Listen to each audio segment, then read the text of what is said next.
TC માટે એક view લઈએ આપની પાસેથી, કારણ કે અત્યારે જે આપણે બ્રોકડીલ વિન્ડોમાં જોઈ 34 કરોડ શેર્સમાં સોદા થયા છે અને સાઇઝ વધી અને 15,000 કરોડ થતી જોઈ રહ્યા છે. 2.58% ઇક્વિટીના સોદા છે. કઈ રીતે સલાહ આપશો આઈટીસી માટે?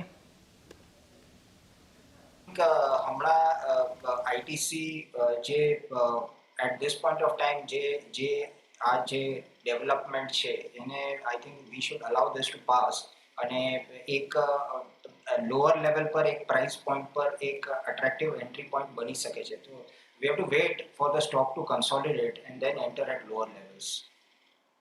લો લેવલ્સ પર એન્ટર થઈ શકો છો. હજુ પણ આ જે સમાચાર છે એને પણ એક સમાચારને સેટલ થવા માટે પણ થોડોક સમય આપીએ. આ સિવાય ચર્ચાને આગળ વધારીએ તો અત્યારે જે સ્ટોક મજબૂતી બતાવી રહ્યું છે અમિત, આઈટીઆઈ જબરદસ્ત વોલ્યુમ બેઝડ બાઇંગ સ્ટોક પર જુઓ 5.5% ઉપર છે. ગઈકાલે પણ પરિણામ પહેલાં ઘણો મજબૂત હતો. આઈટીઆઈ આજે નંબર્સ બાદ, કારણ કે કંપનીની ખોટ ઘણી ઘટી છે, લગભગ 250 કરોડ આસપાસની હતી, ત્યાંથી 4 કરોડની ખોટ થઈ છે. એબિટા લોસ ખાસો ઘટ્યો છે. ઘણા સારા નંબર્સ છે. કઈ રીતે સલાહ આપશો આઈટીઆઈ પર? હું કહીશ કે સ્ટ્રેન્થ છે, મોમેન્ટમ કન્ટિન્યુ છે. ડાઉનસાઇડમાં 310ના સ્ટોપ લોસથી હું કહીશ કે લોંગની પોઝિશન ક્રિએટ કરી શકાય અને જેના આગળ બી લોંગની પોઝિશન છે 310ના સ્ટોપ લોસ લગાડવો છે. અપસાઇડમાં જે હિસાબથી આપણે જોઈએ 345નો પહેલો એનાથી રેઝિસ્ટન્સ ઝોન બતાડે છે અને ત્યારથી અપસાઇડમાં આપણે જોઈએ 370નો લેવલ બતાડે છે. સો કરન્ટલી હું કહીશ કે મોમેન્ટમ સાથે પ્લે કરવું જોઈએ. જે હિસાબથી આપણે જોશું તો જે એનાથી 2 દિવસમાં અહીંયાથી મોમેન્ટમ કેચ કર્યું છે એ હિસાબથી મને લાગે છે જેના આગળ બી લોંગની પોઝિશન છે ટ્રેલિંગ સ્ટોપ લોસ લગાડતા જાઓ અને સ્ટોપ લોસ શિફ્ટ કરતા જાઓ. અપસાઇડમાં 345ના પહેલો ટાર્ગેટ રહેશે. જેમ 345 આવે છે ત્યારબાદ જે સ્ટોપ લોસ બનતા પણ જોવા મળશે એ 318નો જોવા મળશે. તો ત્યારબાદ 318 લગાડવો જોઈએ. અત્યારે કરન્ટલી 310નો સ્ટોપ લોસ લગાડીને હોલ્ડ રાખવો જોઈએ. 310નો એક સ્ટોપ લોસ હોલ્ડ કરી શકો છો આઈટીઆઈ માટે. યજ્ઞેશ, રાઇટ્સ માટે વ્યૂ અત્યારે 5%ની મજબૂતી વોલ્યુમ બેઝડ બાઇંગ બતાવી રહ્યું છે. ફંડામેન્ટલી પણ નીરવજીએ જ્યારે રેલવે પર આપણે ચર્ચા કરી તો રાઇટ્સ કંપની પર એક એમને રેકમેન્ડેશન પણ લોંગ ટર્મ માટે આપ્યું છે. યજ્ઞેશ, ચાર્ટ સેટઅપ સમજી લઈએ. અત્યારે ડેઝ હાઈ પર છે સ્ટોક, વોલ્યુમ બેઝડ બાઇંગ 5%થી વધુ ખરીદારી બતાવી રહ્યું છે. કઈ રીતે સલાહ આપશો? રાઇટ્સના કાઉન્ટરમાં વ્યૂ પોઝિટિવ છે, બુલિશ છે. આ ઘણા સ્ટ્રોંગ બ્રેકઆઉટ જોયા હતા 270ના લેવલના. સ્ટ્રોંગ વોલ્યુમ સાથે મોમેન્ટમ જોયું. લાસ્ટ 3-4 ટ્રેડિંગ સેશનમાં એક રિટ્રેસમેન્ટ જોયું અને એક સપોર્ટ ફોર્મેશન જોયું છે પ્રીવિયસ બ્રેકઆઉટ લેવલ પર. અને આજે જે રીતે વોલ્યુમ બિલ્ડ થઈ રહ્યા છે અને મોમેન્ટમ છે, સ્ટોકમાં એક એક્સપેક્ટેડ છે ઉપરમાં 310થી 315 સુધીના લેવલ શોર્ટ ટર્મની અંદર. તો એક ઓપોર્ચ્યુનિટી સારી છે સ્ટોકની અંદર શોર્ટ ટર્મ મોમેન્ટમ માટે. બાઇંગની સલાહ છે. નીચેમાં 270નો સ્ટોપ લોસ રાખવો જોઈએ. 270નો એક સ્ટોપ લોસ ખરીદારી કરી શકો છો રાઇટ્સ લિમિટેડ માટે. નીરવજી, ભારતીય એરટેલમાં એક મજબૂતી અત્યારે જોઈ રહ્યા છે.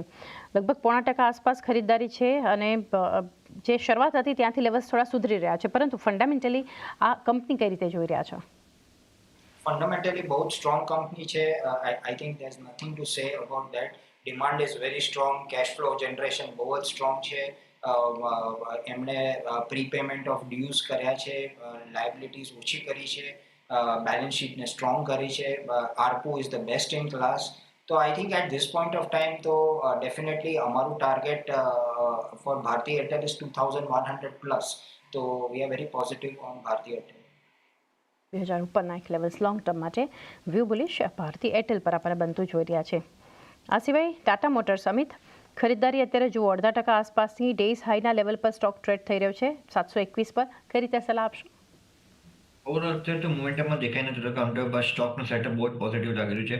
અપસાઇડમાં 730ના ઉપર નીકળે છે ત્યારબાદ પાછું એનાથી મોમેન્ટમ પાછું જોવા મળશે અને બાઇંગ પાછું ઇનિશિયેટ થતા પણ જોવા મળી શકે છે. કરન્ટલી જે હિસાબથી આપણે જોશું તો મંથલી ચાર્ટના હિસાબથી પેટર્ન સ્ટ્રોંગ છે, રિવર્સલ પેટર્ન છે. Mid term long term view હોય તો હું કહીશ કે ડેફિનેટલી લોંગની પોઝિશન ક્રિએટ કરી છે. 950થી 1000ના લેવલ પાછા આપણને કાઉન્ટરમાં જોવા મળશે. તો એક વ્યૂ બનતો એક જોઈ રહ્યા છીએ, ખાસ કરીને 950થી 1000 સુધીના લેવલ્સ. ટાટા મોટર્સ અત્યારે એક મજબૂતી ખાસ કરીને બતાવી રહ્યું છે.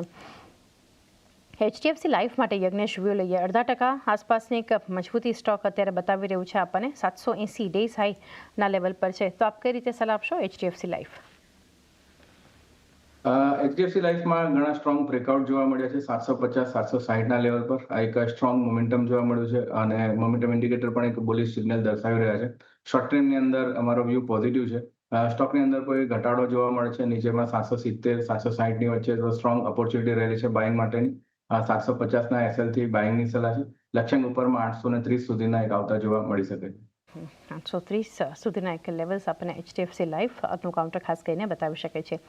આઈટીમાં આજે નીરવજી જે મજબૂતી છે ઓવરઓલ એક સેક્ટર પર ચર્ચા કરી. અત્યારે ગેઇનિંગ કાઉન્ટર્સ ટોપ ગેઇનર્સ નિફ્ટીમાં જુઓ બધા HCL ટેક, ઇન્ફોસિસ, વિપ્રો મજબૂતી બતાવી રહ્યા છે. આ સિવાય ટેક મહિન્દ્રામાં એક ખરીદારી થતી બતાવી રહી છે.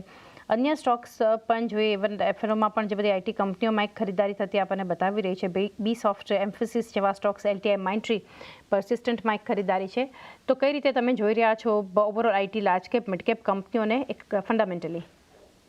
આઈટીમાં જે મોમેન્ટમ છે એ it is solely on account of જે ગ્લોબલ ડેવલપમેન્ટ્સ છે. આપણે જે નાસ્ડેકમાં જે Nasdaq composite which was up 2.5%, તો આઈ થિંક આ ગ્લોબલ ફેક્ટરના કારણે છે.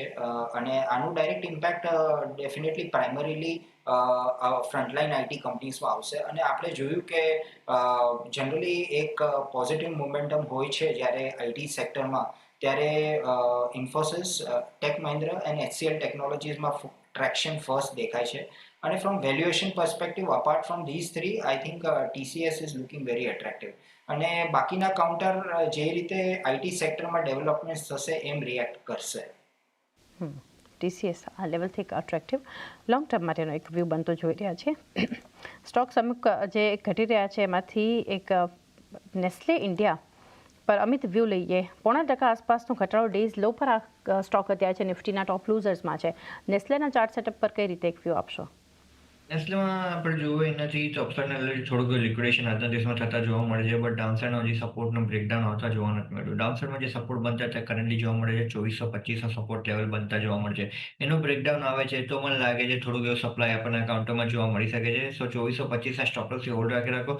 લોંગની પોઝિશન અગર 2425 નીચે અગર કાઉન્ટર સ્ટેબલ થાય છે તો જ એનાથી લોંગની પોઝિશન એક્ઝિટ કર્યું છે, જેમાં કાઉન્ટર અપસાઇડમાં પાછળ 2460ના ઉપર નીકળે છે, ત્યારબાદ બાઇંગ પાછું જોવા મળી શકે. તો એક વ્યૂ જે આપણે ખાસ કરીને જોઈ રહ્યા છીએ. નેસ્લે ઇન્ડિયા અત્યારે એક દબાણ બનતું જોઈ રહ્યા છે. નીરવજી, એક KC ઇન્ટરનેશનલ માટે આપની પાસેથી થોડા ફંડામેન્ટલ્સ જાણીએ. અત્યારે તો 0.5% ખરીદારી બતાવી રહ્યું છે. ગઈકાલે એક જબરદસ્ત વોલ્યુમ બેઝડ બેંક આવી હતી, કારણ કે સ્ટ્રોંગ સેટ ઓફ નંબર્સ છે Q4માં કંપની આપ્યા. તમે કઈ રીતે જોઈ રહ્યા છો આને? KC International, big beneficiary of developments in T&D space, power T&D space, power transmission and distribution. And India is going to spend 9 trillion, that is 9 lakh crores over the next 7 years in the power transmission and distribution space. માં જે revamp થશે, જે નવી renewable capacity આવશે, એના ઉપર huge spending થવાનું છે. અને આઈ થિંક આનું ડાયરેક્ટ ઇમ્પેક્ટ આ બધી કંપનીઝ જે પાવર T&D સ્પેસમાં છે એને આવશે. અને KC ઇઝ બિગ બેનિફિશિયરી. એમને જે પાવર ટ્રાન્સમિશન એન્ડ ડિસ્ટ્રીબ્યુશન સ્પેસમાં EPC કોન્ટ્રાક્ટ્સ કરે છે એમાં બહુ જ સ્ટ્રોંગ ઓર્ડર બુક છે. ઓર્ડર ઇન્ફ્લોઝ બહુ જ સ્ટ્રોંગ છે. અને આઈ થિંક એક વીકમાં એટલીસ્ટ 1 કે 2 વાર ઓર્ડર અનાઉન્સમેન્ટ્સ થતી જ હોય છે. તો I think stock is in the news. Margins be improvement તરફ છે. તો I think win win situation as far as KC is concern. View KC international પર આપણને એક બનતો દેખાડી રહ્યું છે. આ સિવાય એક વ્યૂ NMDC માટે યજ્ઞેશ આપની પાસેથી લઈએ, કારણ કે સવારે ચર્ચા થઈ છે આ સ્ટોક પર. NMDCમાં પણ આપણે જોઈ રહ્યા છીએ પરિણામ બાદ લગભગ 2% આસપાસનો ઘટાડો સ્ટોક બતાવી રહ્યો છે. નંબર્સ જે છે એબિટાના અને સાથે માર્જિન્સના શાર્પ ડિક્લાઇન બતાવી રહ્યા છે. કઈ રીતે સલાહ આપશો યજ્ઞેશ? ઓવરઓલ જે રીતે NMDCમાં ચાર્ટ સ્ટ્રક્ચર છે એક બ્રેકઆઉટ જોવા મળ્યું છે 71 રૂપિયાની ઉપર 71, અને સ્ટોકમાં એક સ્ટ્રોંગ મોમેન્ટમ જોયું. આજના સેશનમાં જોયું છે તો એક ગેપડાઉન ઓપનિંગ સાથે આપણે પ્રીવિયસ લેવલ જે બ્રેકઆઉટના હતા રીટેસ્ટ કરી રહ્યા છે. તો જે રીતે મોમેન્ટમ છે, જે રીતે ચાર્ટ સ્ટ્રક્ચર છે, વ્યૂ પોઝિટિવ છે. જ્યાં સુધી સ્ટોક 60 and 70 ની અબોવ સસ્ટેન છે, એક બાઇંગ ઓન ડિપ્સની રણનીતિ રાખી શકાય. સ્ટોપ લોસ નીચેમાં 68 રૂપિયાનો રાખવાનો રહેશે. લક્ષ્યાંક ઉપરની અંદર આપણને 76 રૂપિયા સુધીના આવતા જોવા મળી શકે. 76 સુધીના એક લેવલ